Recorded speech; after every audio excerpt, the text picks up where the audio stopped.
In the beginning, God crafted a world filled with harmony, beauty, and purpose, and at the center of this creation stood Adam, formed lovingly from the dust and brought to life by the very breath of God. Adam was not made by accident but by intention, shaped with authority, dignity, and a mission that reached beyond the boundaries of Eden. Every detail of his existence carried divine design. His hands were created to tend the garden, his mind to understand creation, and his heart to walk in fellowship with the Creator. Eden was more than a place to live, it was a reflection of God's generosity, a world where nature responded to Adam's care and where God himself walked with him in the cool of the day. In this perfect environment, Adam was given responsibility, dominion, and the sacred role of steward over everything that breathed and bloomed. God entrusted him with naming the animals, cultivating the soil, and maintaining the peace of the garden, showing that humanity was meant to live with purpose rather than idleness. Adam's life was a blend of work, worship, and wonder, all united under God's guidance. The connection between God and Adam was unbroken, pure, and filled with trust, and within that relationship Adam discovered identity and meaning. Everything around him testified to God's goodness, and every task he carried confirmed that he was created to reflect divine character on earth. In that place of perfection, Adam knew no fear, no shame, no confusion, and no conflict.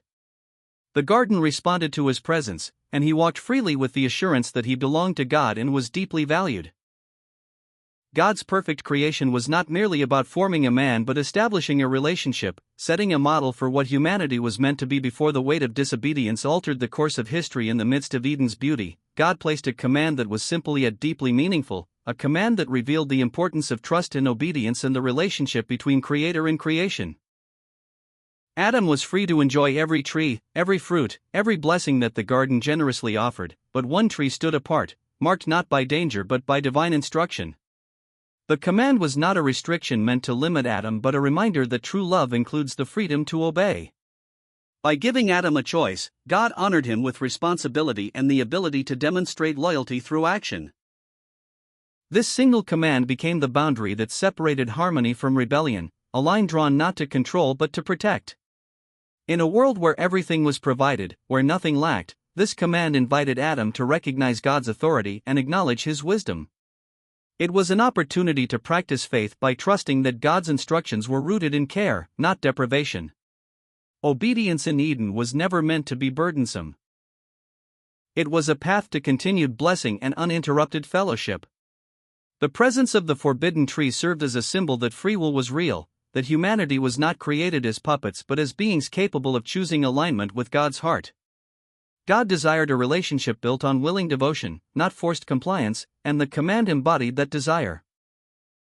Every time Adam passed the tree, he faced a quiet reminder that obedience was an act of worship, a declaration that God's word was enough and his love sufficient. The boundary God set carried weight because it represented the difference between trust and doubt, between submission and self-reliance. Though the garden overflowed with abundance, the command revealed that spiritual maturity required honoring God's voice even when the reasons were not fully understood. It emphasized that divine instructions are expressions of protection, guiding humanity away from choices that would lead to brokenness. In giving the command, God established the foundation of human responsibility and the sacredness of obedience in sustaining the perfect relationship he had formed with Adam in the serene stillness of Eden, where peace flowed like a river and every creature moved in harmony. A subtle shift began with the arrival of the serpent, a creature more cunning than the others. It approached with words designed not to shock, but to gently erode confidence in God's voice. The serpent did not begin with outright lies, instead, it sowed a seed of doubt, a quiet question that targeted the command God had given. Its strategy was built on twisting truth just enough to make disobedience appear reasonable. By manipulating God's words, the serpent aimed to reshape Adam and Eve's perception of the boundary God had lovingly set. Doubt, once planted, started to weaken their certainty, creating space for temptation to take root. The serpent's approach revealed that temptation rarely comes as an open attack, it begins as a whisper that challenges trust, suggesting that God's instructions may be withholding something good. It painted the forbidden fruit not as a danger but as an opportunity, shifting attention from what God had provided to what he had prohibited. The serpent's voice carried the suggestion that there was more to gain outside of obedience than within it. This subtle deception played on human curiosity and the desire for wisdom, presenting the forbidden as appealing and harmless. By framing God's command as limiting rather than protective, the serpent encouraged the belief that independence from God could lead to empowerment. The power of the serpent's deception lay not in force but persuasion, using half-truths to blur the line between obedience and disobedience. The attack was not just on the command but on God's character, implying that his motives were less than loving. As doubt grew, the clarity of God's word became clouded, making room for confusion where certainty once stood. The serpent's manipulation illustrated how spiritual battles often begin in the mind, where trust is tested through subtle suggestions rather than obvious threats. In that quiet moment, deception gained strength because it appealed to desire, curiosity, and the longing to define truth independently rather than relying on God's wisdom. The moment of disobedience did not arrive with thunder or violence but with a quiet decision shaped slowly by doubt and desire. As Adam and Eve stood before the tree, the fruit no longer looked like a boundary of obedience but like a doorway to something more, something the serpent had painted as wisdom and possibility. Their hearts wrestled between the clarity of God's command and the subtle persuasion that promised enlightenment. The choice they faced was not simply about a piece of fruit, it was about whose voice they would trust and whose authority they would honor. Temptation had shifted their focus from the abundance God had given to the one thing he had withheld, making that single fruit appear more valuable than the countless blessings surrounding them. With each passing moment, desire grew stronger, and the boundary that once felt protective now seemed restrictive. When Eve reached for the fruit, it was a step taken after the inner battle had already been lost, and as she tasted it, the weight of disobedience entered the world through a moment that seemed small yet carried eternal consequence. Adam, standing beside her, chose to follow the same path, accepting the fruit and the rebellion it represented. Their act was not driven by ignorance but by a deliberate decision to follow their own understanding instead of God's wisdom. The moment the fruit touched their lips, something shifted inside them, a quiet unraveling of the innocence they once carried. This was the turning point where trust gave way to self-reliance, and obedience was replaced by the belief that they could define truth apart from God. Their choice echoed beyond the garden, marking the first fracture in the perfect relationship between humanity and the Creator. Disobedience entered not with a dramatic scene but with a simple action rooted in listening to the wrong voice, desiring what was never meant to be theirs, and stepping outside the safety of divine guidance. The immediate results of Adam and Eve's choice appeared the very moment their act of disobedience was complete. What had once been a world filled with clarity suddenly became clouded with feelings they had never known before. Innocence, which had covered them like a gentle garment, slipped away, and in its place came the heavy weight of awareness. Their eyes were opened, but not in the way the serpent had promised. Instead of wisdom, they saw their vulnerability. Instead of elevation, they felt exposure. Shame settled into their hearts, a sensation that had no place in Eden until that moment. For the first time, they looked at themselves and felt the need to hide, to cover what had never caused embarrassment before.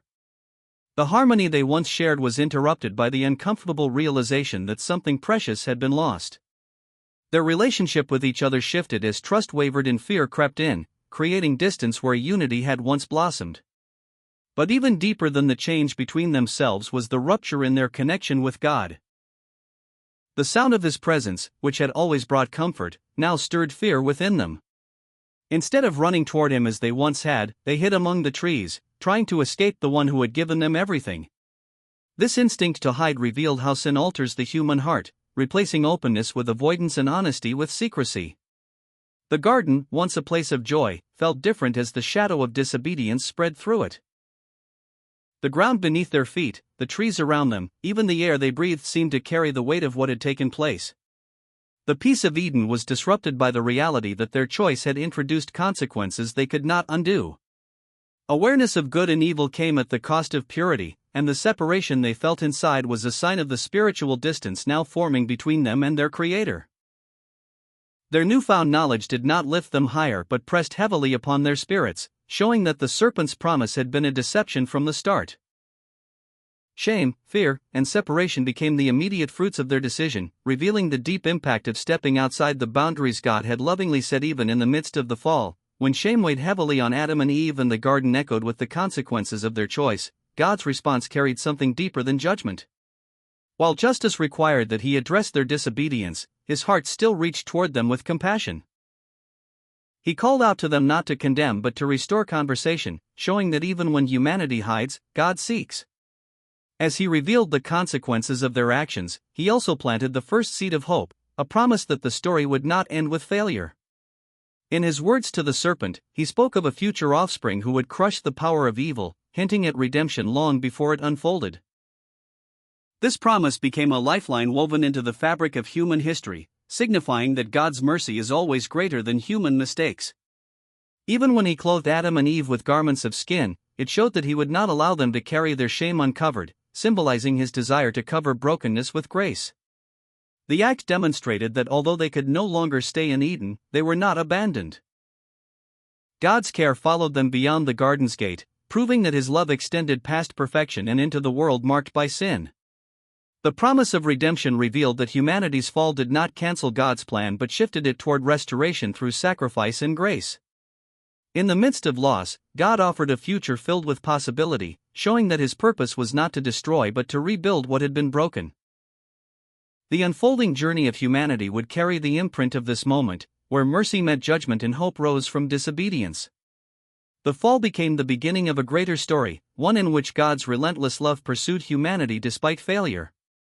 His promise stood as a reminder that no matter how deep the separation, his intention was always to draw his creation back to himself.